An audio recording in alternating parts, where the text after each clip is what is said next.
آج ہم جس جانور کے بارے میں یہ ویڈیو دیکھیں گے اس کا نام ہے کروکوڈائل۔ کروکوڈائل ایک نہایت خطرناک اور طاقتور جانور ہے جو کہ دنیا کے سب سے طاقتور جانوروں میں شامل ہوتا ہے۔ کروکوڈائل یعنی کہ مگرمچھ ایک قدیم، طاقتور اور خطرناک جانور ہے جو دنیا کے گرم اور مرطوب علاقوں میں پایا جاتا ہے۔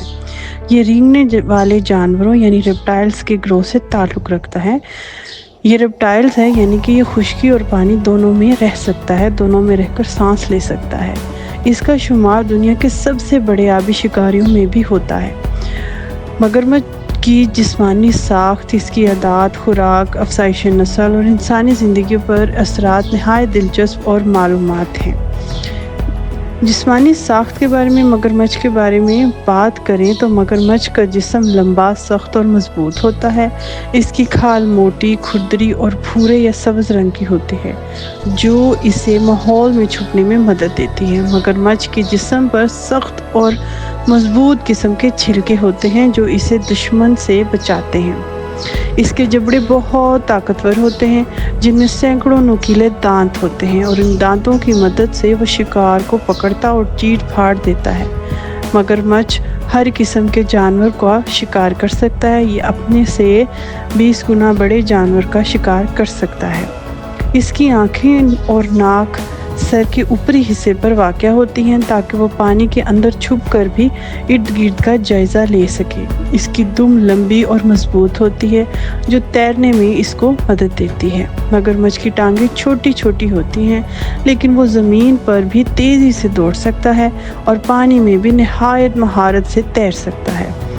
مگرمچھ کی ڈیفرنٹ قسم کی اقسام ہوتی ہیں یعنی کہ مختلف اقسام ہوتی ہیں اس کی پوری دنیا میں۔ سب سے مشہور اقسام نائل کروکوڈائل، نمکین پانی کا مگرمچھ یعنی کہ سالٹ واٹر کروکوڈائل اور امریکن کروکوڈائل یعنی امریکی مگرمچھ شامل ہیں۔ سالٹ واٹر کروکوڈائل کا سب سے بڑا سائز ہوتا ہے اور بعض اوقات اس کی لمبائی 20 فٹ سے تجاوز کر جاتی ہے۔ مگرمچھ کی رہائش کے بارے میں بات کریں تو مگرمچھ عام طور پر دریاؤں، جھیلوں، دلدلی علاقوں میں پایا جاتا ہے۔ انہیں گرم اور نمی والے علاقے پسند ہوتے ہیں، اسی لیے زیادہ تر افریقہ، ایشیا، آسٹریلیا، امریکہ کے جنوبی علاقوں میں پایا جاتا ہے۔ کچھ کروکوڈائل سمندر کے کنارے اور نمکین پانی میں پائے جاتے ہیں اور خاص طور پر نمکین پانی کے مگرمچھ زیادہ خطرناک ہوتے ہیں۔ ویسے تو یہ سارے خطرناک ہوتے ہیں لیکن نمکین پانی کے مگرمچھ زیادہ خطرناک ہوتے ہیں۔ مگرمچھ کی خوراک تو ظاہر ہے یہ گوشت خور جانور ہے تو اس کی خوراک گوشت ہی ہے۔ یہ مچھلی، پرندے، ہرن، بندر، چھوٹے جانور اور بعض اوقات دوسرے مگرمچھوں کا بھی شکار کر لیتا ہے۔ یہ موقع پرست شکاری ہے جو شکار کو چپکے سے گھات لگا کر پکڑتا ہے۔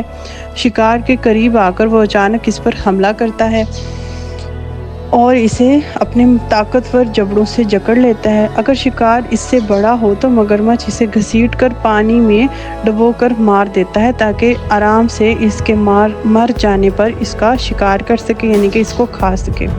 مگرمچھ کی افزائشی نسل کے بارے میں بات کریں تو مگرمچھ انڈے دینے والا جانور ہے۔ مادہ مگرمچھ ریت یا مٹی میں گھونسلہ بناتی ہے اور اس میں 20 سے 80 تک انڈے دیتی ہے۔ وہ ان انڈوں کی حفاظت کرتی ہے اور جب بچے نکلتے ہیں تو انہیں اپنے منہ میں اٹھا کر پانی میں لے جاتی ہے۔ مادہ مگرمچھ اپنے بچوں کی حفاظت کرتی ہے اور انہیں کئی ہفتوں تک خطرات سے بچاتی ہے، مگر بچپن میں ہی کئی بچے دوسرے جانوروں کا شکار بن جاتے ہیں کیونکہ مگرمچھ ایک دوسرے کے بچوں کو بھی کھا لیتے ہیں۔ مگرمچھ اور انسان کا ریلیشن شپ بہت کمپلیکیٹڈ ہے۔ مگرمچھ ایک خطرناک جانور ہے اور انسانوں پر حملہ کرنے میں بہت زیادہ شہرت رکھتا ہے، خاص طور پر نائل اور نمکین پانی کا مگرمچھ اکثر انسانوں کو شکار بنا لیتا ہے۔ دنیا بھر میں ہر سال کئی افراد مگرمچھ کے حملے سے ہلاک ہو جاتے ہیں، تاہم انسانوں نے بھی مگرمچھ کا شکار کیا ہے اور ان کی کھال کے لیے، ان کے گوشت کے لیے اور تفریحی مقامات میں اپنی تفریح کے لیے یہ مگرمچھ کا شکار کرتے ہیں۔ کئی ممالک میں مگرمچھ کی حفاظت کے لیے قوانین بنائے گئے ہیں تاکہ یہ ناپید نہ ہو جائیں۔ مگرمچھ کے بارے میں دلچسپ حقائق تو یہ ہے کہ مگرمچھ کا جبڑا بند کرنے کے لیے تو بہت زیادہ اس کو طاقت چاہیے ہوتی ہے، مگر اسے کھولنے کے لیے اس کی طاقت بہت زیادہ کم ہو جاتی ہے۔ مگرمچھ کئی دنوں تک بغیر کھائے پیے رہ سکتا ہے، جو کہ ایک بہت حیرت انگیز بات ہے۔ یہ اپنے شکار کو چبائے بغیر نکل لیتا ہے اور اس کی زندگی کی مدت 70 سے 100 سال تک ہو سکتی ہے۔